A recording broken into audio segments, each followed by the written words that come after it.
Hello everyone, I'm Rowena from Pole Purpose. Today's video is focused on the No Handed Genie. I'm going to show you how I taught myself it quite a while back. I think this was probably about like 3 years ago, but it's a technique that I've used to teach a lot of my students how to enter the genie and to really think about how to get that bottom leg in connection with the pole.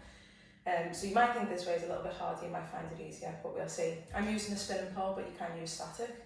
So I'm going to start standing next to the pole, and then I'm going to just lift this inside leg as high as I can get it on the pole, okay? So I'm going to go quite high as I can go. And then what I'm going to do from there is I'm going to take this hand and take it underneath the top leg, just in a cup grip facing towards my body, and then I'm going to put my bottom hand down onto the floor like that. Okay, so if you've got tight hamstrings and they're not as loose as me, you can really bend in that knee if you need to, okay? So push your weight into the hand, pull with the top arm, and then you're just going to find the back of the knee with that bottom leg, okay? Find the back of the knee and then bend it in. And then as a way to take your hands off, you need to pull up, you need to first pull up, kind of reach past your feet, just like that. So I know I need to adjust my grip because I've just felt it.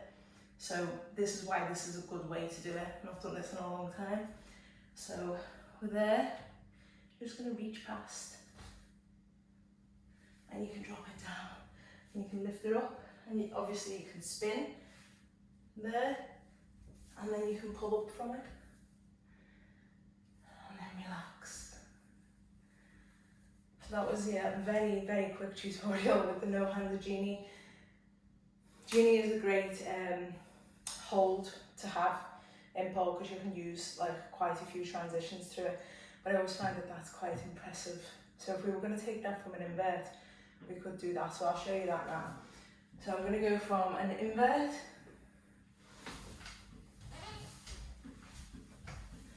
round, and then I'm going to think about hands going past, and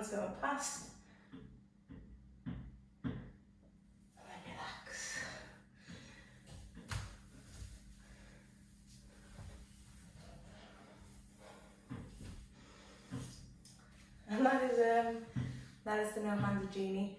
Get stronger as you do it as well. So if you were to practice it a little bit more, obviously you get stronger. So enjoy this entry, let me know what you think, and I'll see you in the next video.